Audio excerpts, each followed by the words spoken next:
I know you've all been there. Someone sends you over a song or loop and you get the old, "You can't access this" message on Google. Let's talk about it. Hey everyone, if you're new here, I'm Sticauti. I'm a songwriter and producer here on YouTube, and I make videos just like this to help break down the walls around the industry, show you exactly how to do every piece of it yourself, and help you make more money with your music. So if you like this content and like me, you want to learn how to do every bit of it yourself, from making the music to shooting your own music videos to growing your socials, you've reached the right place, and we upload one new video every week. So hit the bell below to never miss a thing. So this one's going to be a little bit different. Today I'm talking about Google Drive and more urging and ranting to everybody to stop using Google Drive. I mainly mean the emailing of files within Google Drive, because if you're a Google Drive power user, you already know the workarounds for that, and you probably don't need this video. But 95% of people using it are dragging something into the email and making it way more frustrating for everyone to work with. No!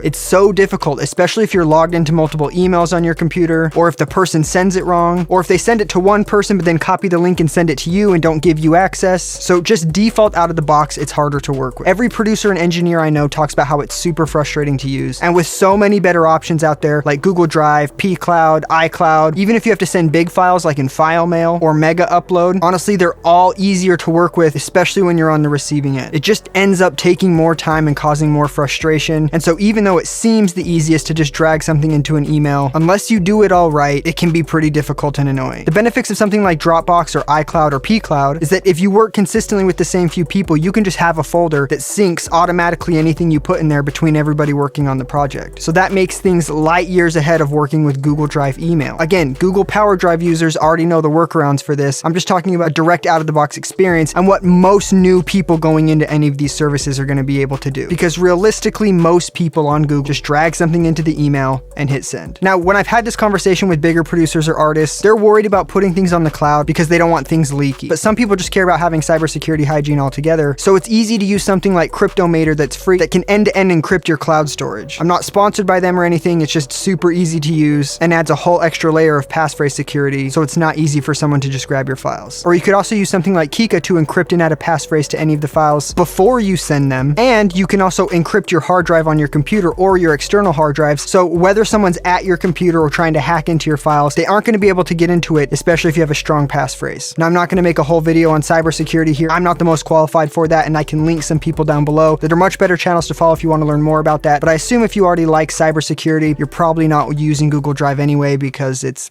Google. And again, this would really only apply to larger creators if you're worried about your music leaking, because everyone else already interested in cybersecurity is so far beyond this. This is just the baseline. But with so many of these cloud storages having free tiers or being insanely cheap, I just think we're all ready to move on from Google Drive email. I know this was a short one, but I don't see enough people talking about it, and it is super important as an artist or producer to just lower that friction when you're trying to work with other people. Because if you're efficient, talented, and consistent, you will find work and you will be able to grow your career. Regardless of your connections or anything, just consistency and being a good person all around is really hard to come by in the so-called industry nowadays. So when you have that, I promise it makes people so much more likely to work with you. If you guys do want to see a more in-depth tutorial on synced folders or encrypting your files or keeping your music protected and safe, or really anything else, let me know in the comments below. That is where I pick all of my video ideas. And if you like this content, go ahead and subscribe and hit the bell button so you don't miss more gems like this. Check me out on TikTok for free loops and samples and other quick, short tutorials. And also, I release a new track on Spotify every Friday, so let me know what you think of those. I appreciate everyone taking the time out of their day to view this and push their career to the next level. Stay writing, stay recording, and most importantly, stay consistent.